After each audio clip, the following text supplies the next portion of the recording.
Major funding for KPBS Evening Edition has been made possible in part by Anderson Plumbing, Heating and Air, proud to support the mission of KPBS and privileged to serve San Diego clients. Anderson Plumbing, Heating and Air, helping homeowners maintain drain, heating, and cooling systems since 1978.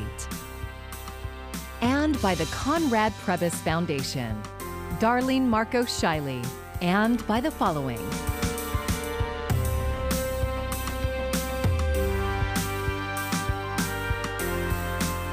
And by viewers like you. Thank you.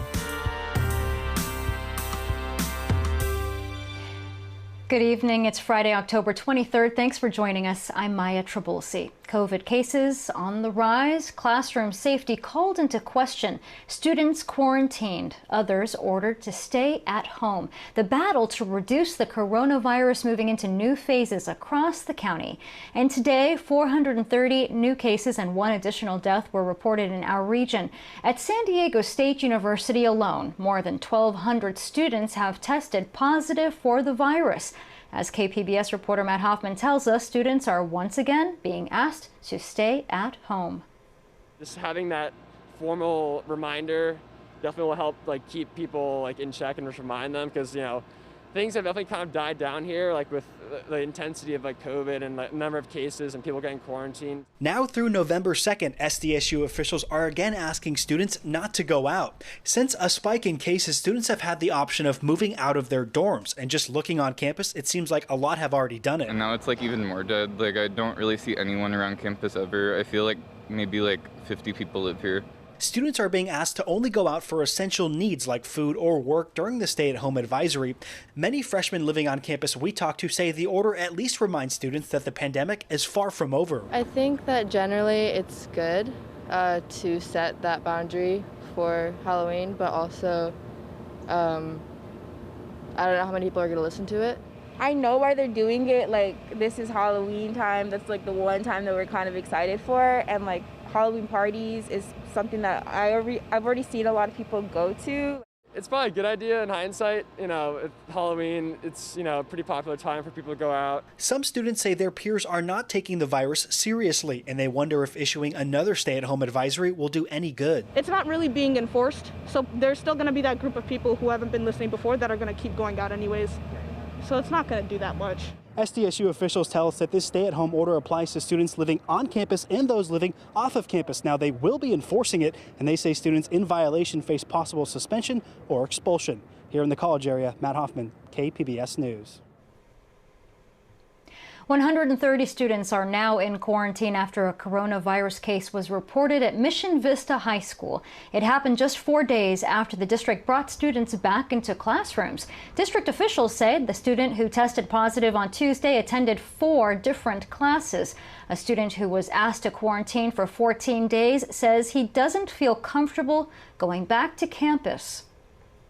The district opened the schools way too prematurely, because I feel like we all feel like they should have waited, a good amount of time before they opened the schools back up.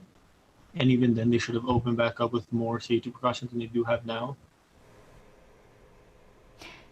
Teachers in the district rallied against the reopening last week. All schools, including Mission Vista High, will remain open for now. San Diego Unified School District is now 2 weeks into its first phase of reopening for special needs students. KPBS education reporter Joe Hong shows us how it's going and what's next for the county's largest district. San Diego Unified launched its first phase of reopening schools on October 13th. The district welcomed elementary school students who have special needs or had fallen behind for in-person instruction.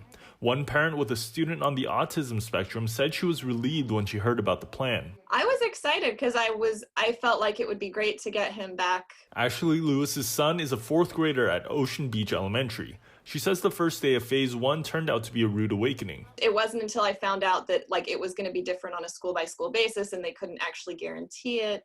That's when it was just a big disappointment when we found out that actually he's not going to be able to receive services in person. In-person learning is optional for teachers in the district, and there weren't enough teachers opting in at Ocean Beach Elementary for Lewis's son to get the therapy he was receiving before the pandemic. But other schools report more success with phase 1. It's been so smooth, and It's been so wonderful to see the kids. Kathy Burns is the principal at Gage Elementary School. One of the things that helped is I asked the teachers to create a schedule that works for them. And I think that encouraged a lot more of them to want to come in and do this because they knew that it wouldn't interfere with their Zoom classes that they were already doing with their kids. One district leader acknowledged the disparity between schools and says officials are working to make sure more teachers feel safe coming back to campus. I think the way that we address that is we get underneath why we may have more participation at some schools than others. Richard Brer is the school board vice president at San Diego Unified. Our goal is that all of the students that are eligible for phase one should, be able to come on and get the services and get the instruction that they need. And so, we've got to solve that challenge. Earlier this week, the district announced details for phase 2 of reopening, where elementary school students would be on campus 4 days a week and middle and high school students would be on campuses twice a week. But there's not yet a date for the start of phase 2. Joe Hong, KPBS News. The San Diego City Attorney is taking action to shut down a La Jolla vacation rental known for hosting huge parties. Police have been called to the oceanfront mansion at least 30 times. The 7-bedroom home is listed on Airbnb for about $900 a night. City Attorney Mara Elliott says you can't trust the pristine pictures online. And it's not just the parties. There's boarded up windows. There are exposed electrical wiring issues. There are vector concerns for the county. Elliott called the parties hosted at the home super spreader events and filed a civil enforcement action to force the owners to clean up the property. She said this is the first step to filing a lawsuit.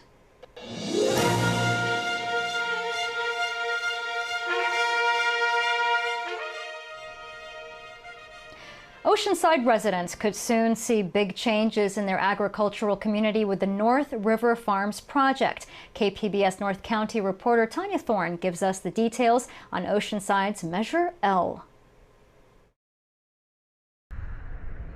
In an area mostly dominated by commercial farms, Integral Communities wants to build a project called North River Farms with 585 new homes.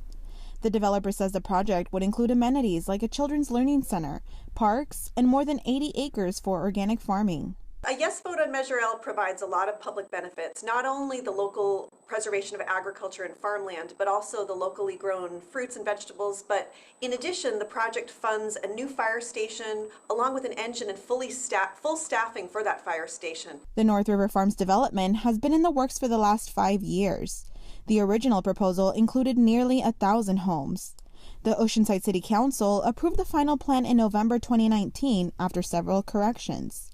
Opponents pushed to overturn the council's decision, collecting enough signatures to put it on the ballot for voters to decide. Opponents of Measure L say project managers have been misleading on the infrastructure impact North River Farms would have on the South Morrow Hills area and beyond. They're not building a farming community. What they're building is possibly some community gardens around the edge of the property. It's very obvious that they're building a housing development, 585 units. Martinick says it will result in a strain on North River Road. It's going to result in over 7,000 vehicle trips each day on a 2-lane road, and that 2-lane road is our main fire evacuation route, not only for Oceanside, East Oceanside, but also for Bonsall and Fallbrook. Castaneda says roads, including North River Road, will be expanded to accommodate the influx of traffic. $7.5 million will be contributed to roadway improvements at no cost to taxpayers. She says the homes and rent-restricted apartments would be priced affordably for working families, an economic opportunity that Castaneda argues may be out of reach for many if L doesn't get passed. If Measure L doesn't get a yes vote, this land will revert to sprawl development of luxury homes on 2.5-acre lots with no public benefits. Martinick says the 2.5-acre zoning has been in effect for the last 50 years and has worked well with the current farms. There are no guarantees, but the land now is agriculture, and it would remain agriculture if this project is denied. So the 2.5 acres is the minimum, and economically they could not build estates on 2.5-acre lots here. Martinique says the proposed project site holds the last 12% of agriculture in Oceanside. It's now up to voters to decide if the city's need for more housing is more important than keeping the existing farms. In Oceanside, Tanya Thorne, KPBS News. Prop 20 is asking voters to make changes to the state's criminal sentencing rules, parole, and DNA collection. As Cal Matters reporter Ben Christopher explains, it would roll back some of the criminal justice reforms voters decided back in 2014 and in 2016. To make our streets safe again, we must target the most dangerous criminals. Once upon a time, California was the center of the country's tough-on-crime movement. But over the last decade, California's attitudes have changed. We've reduced sentencing on nonviolent crimes, made it easier for inmates to get out on parole, and knocked some felonies, offenses that can carry serious prison time, down to misdemeanors, which might mean a short stay in jail, probation, or a fine. Some say those changes have gone too far, and they put Prop 20 on your ballot.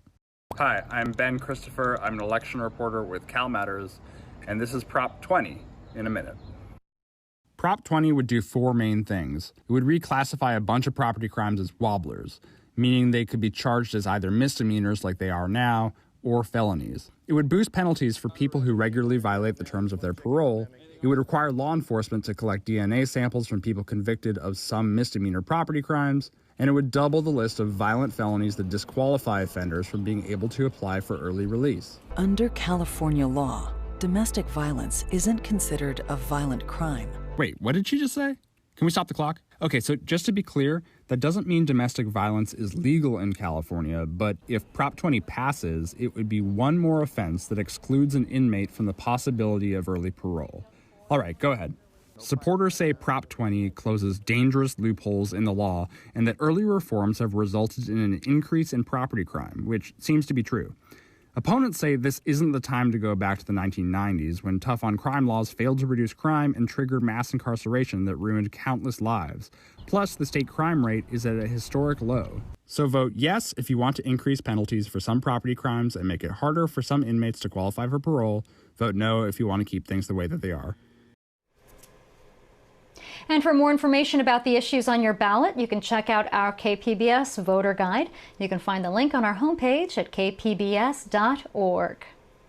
Phil Halpern has fled the U.S. Justice Department. Halpern was a prosecutor at the San Diego U.S. Attorney's Office for 36 years, under 6 presidents and 19 different attorneys general. He told KPBS's Amita Sharma that he quit his job because of what he called Attorney General Bill Barr's politicization of the Justice Department. I was hoping when the Attorney General selectively quoted from the Mueller report, it was a mistake. He wasn't trying to mislead the American people.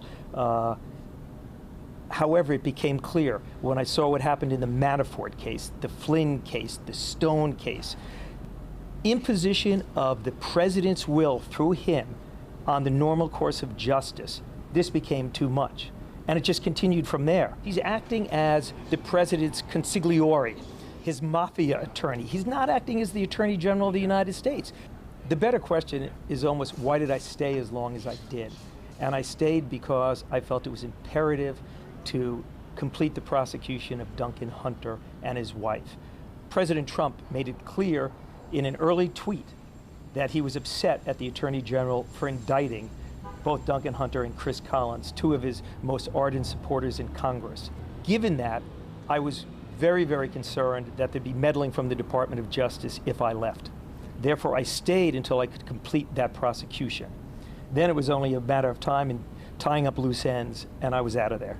Some might say Barr's predecessor, former Attorney General Sessions, acted more egregiously when he went along with the Trump plan in 2018 to prosecute all undocumented immigrants, even if children had to be separated from their parents. And many of these children ended up in cages, in detention. Did you think about leaving the Justice Department then? It bothered me, but at the time, I weighed it, and I said, as long as I personally would have nothing to do with it, I could do more good on the inside. I was what I think Donald Trump would refer to derisively as the deep state. And I want you to know that's a term that the career people in the Department of Justice and every other agency now wear with pride. So U.S. Attorney Bob Brewer in San Diego, your former boss, sent out a press release this week designating prosecutor Chris Tenorio as the election officer for the Southern District. And the goal is to deter election fraud and discrimination at the polls. What's your take on this move? I have nothing bad to say about Bob Brewer in doing something like this. The fact of the matter is, Chris Tenorio has been our election fraud coordinator for years and years. He's a loyal public servant. He's a great guy. He's going to do a good job. My problem is not with that. My problem is with the Department of Justice and Bill Barr. For the first time since I can remember, decades, changing our policies to say that he is going to attempt to bring charges regarding election fraud before the election. That's very, very dangerous. What's your prediction for the Justice Department if President Trump wins the election next month? I can't believe I'm saying this, because if you had asked me the same question a year ago, maybe even 6 months ago, I'd say, don't worry, Amita, we have a strong democracy. We don't have anything to worry about in this country. We have the courts, we have the press, we're going to be fine. I can't say that now. If Bill Barr is put in charge of the Justice Department and Donald Trump of this country for another 4 years, I think our democracy is in risk. I think this country could slip into tyranny. And if former Vice President Joe Biden wins, what happens at the Justice Department? Well, it's simple. We're going to have an Attorney General installed who follows the rule of law. We know what type of person Joe Biden is because we've seen that in 8 years as Vice President. We're going to have the people of the United States be represented by the Attorney General. And we're going to have an Attorney General who is not a lapdog of the President. Phil Halpern, thank you so much for speaking with me today. Amita, it's been my pleasure. California cities, including San Diego, are leading the way in developing climate action plans aimed at reducing greenhouse gas emissions. KPBS environment reporter Eric Anderson has details. A UC San Diego study finds fewer than half of the nation's 100 largest cities have climate action plans. San Diego is number 6 on the list of reducing emissions. Los Angeles, Greensboro, and San Francisco top the rankings. UCSD professor David Victor helped put together the Brookings Institution report. He told KPBS Midday Edition there is good and bad in the study. When you add up all the efforts of the pioneers over the next decade or so, they're going to be cutting U.S. emissions maybe 4%. So that's a contribution, but we cannot stop the climate problem without much bigger cuts across the entire nation, ultimately across the whole globe. California cities dominated the list of places where climate action plans were reducing emissions.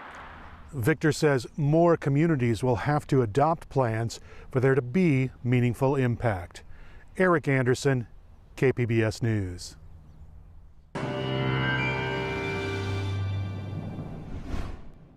Happy Friday, everyone. I hope you're having an amazing day. Thanks for tuning in to KPBS News. I'm AccuWeather's Marvin Gomez. And as we head into the weekend, temperatures will continue to cool gradually. And we're even looking at the potential for some showers. We have a trough that's coming inland from the Pacific, and that's going to bring us some of that moisture that's going to thicken the marine layer for the next couple of mornings and also provide again the opportunity for some showers west of the mountains Sunday and Monday in some places. Windy for the early part of next week, and also temperatures gradually warming back up again after the cool down we have coming up. Here's a look at San Diego County for tonight. Places like Borrego, Springs cooling down to 60 degrees. Mount Laguna near 51. Oceanside 60 degrees for tonight. Most of California much cooler across the northern half of the state. There will be some spots across Arizona and the southeast corner of California where we're going to have some of those warm temperatures. Here's a look at San Diego County for our Saturday.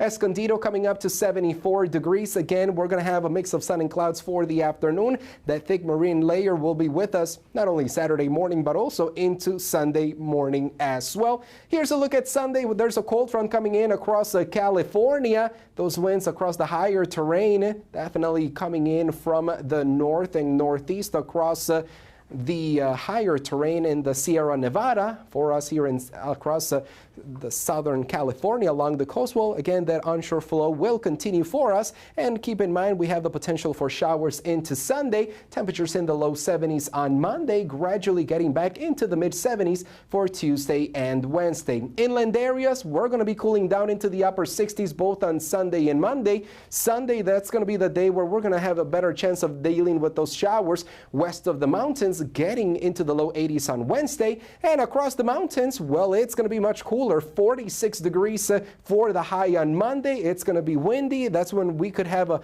the opportunity for some of those showers, but temperatures gradually getting back into the mid 60s for Wednesday of next week. Here's the forecast across the deserts. 88 on Saturday, 77 on Sunday, and 68 degrees with very windy conditions Monday of next week. Back to you. Hundreds of Gap and Banana Republic stores are closing for good. Gap Inc. says it will close 350 mall locations across North America by 2024. The company has been struggling as the pandemic keeps shoppers away from indoor malls. SDSU's Miro Kopik has more in the Friday Business Report. The Gap really is the iconic specialty retailer in the history of American retailing. Their CEO, Mickey Drexler, in the 80s and 90s, transformed the Gap from a also-ran store to the most sleek, modern specialty retailer in American retailing. During the pandemic, all these non-essential retailers like the Gap, they were not open. They lost consumers. Consumers are buying online. Amazon is their big competitor. We're going to see a lot more store trimmings, store closings, bankruptcies in the retail space as consumers really shift to online spending. What we're seeing during the pandemic is that online spending is reaching in the 35, 40, 45% of total retail spend. And what all these retailers are looking at is how much of that will be permanent and how much will kind of slip back into a lower level. And that's what the Gap is kind of setting themselves up for. I'm Judy Woodruff. Tonight on the NewsHour, President Trump and Joe Biden present starkly different visions for the future of the U.S. at the final debate. Coming up at 7 after Evening Edition on KPBS. Live opera returns, but with a twist. San Diego Opera staging Puccini's La Boheme outdoors at a pop-up drive-in. KPBS arts reporter Beth Accomando has a preview. Just last week, San Diego Opera was transforming the Pechanga Arena parking lot into Paris of the 1840s. Now, it can stage a pop-up drive-in version of La Boheme that addresses the challenging onstage protocols of performing live during COVID, says director Katura Stickan. One of the biggest ones being that each singer needs 120 square feet of their own wherever they are on stage, meaning that they cannot be any closer than 15 feet from the person that they are singing towards and no closer than 4 feet on either side. Those protocols also affect the orchestra pit, says conductor Rafael Peari. For the orchestra, strings player is 6 feet, and the woodwind and brass is actually 12 feet. And for me as a conductor, also 12 feet between me and the next musician. Peari, the music director at San Diego Symphony, is making his debut with San Diego Opera and loving it. Opera itself, everything's so dramatic, and you get involved in this world and you feel and you cry and you get overjoyed for everything, but especially since, what is happening in the world, we have been deprived for this. So just the fact that we're being able to do it is going to bring up a lot of excitement. This drive-in La Boheme will run about 90 minutes in order to eliminate the need for an intermission, and it will no longer have a chorus. But these forced changes are leading to artistic choices that allow us to see the opera with new eyes. There's something about really honing in on these intimate moments between characters that I think is going to allow both us as performers and the creative team and the audience to take a deeper look at each of these people as their story is told. So that's been sort of an exciting silver lining in putting this piece together the way we've had to do it. Soprano Andrea Carroll sings the role of Musetta.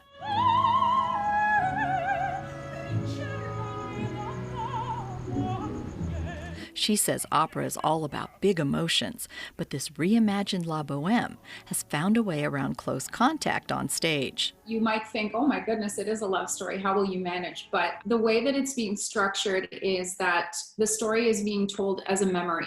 The main protagonist is Rodolfo, and we are hearing the story through essentially flashbacks from Rodolfo's mind.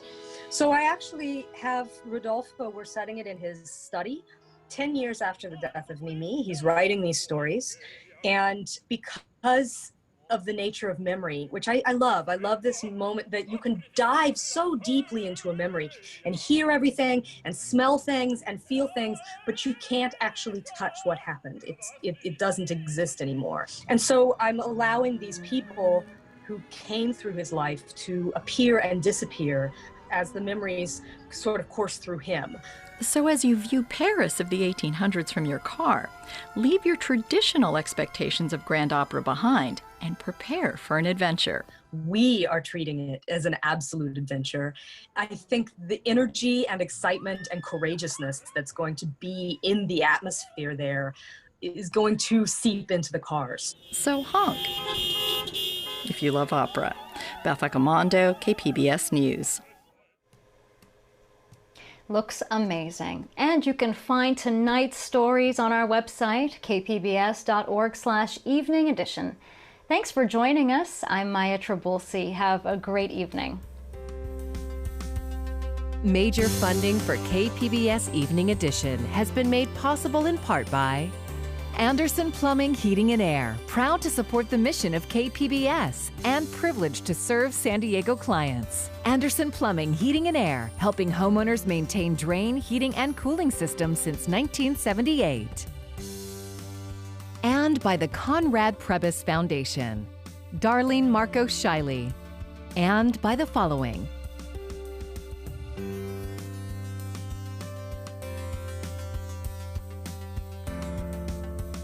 And by viewers like you. Thank you.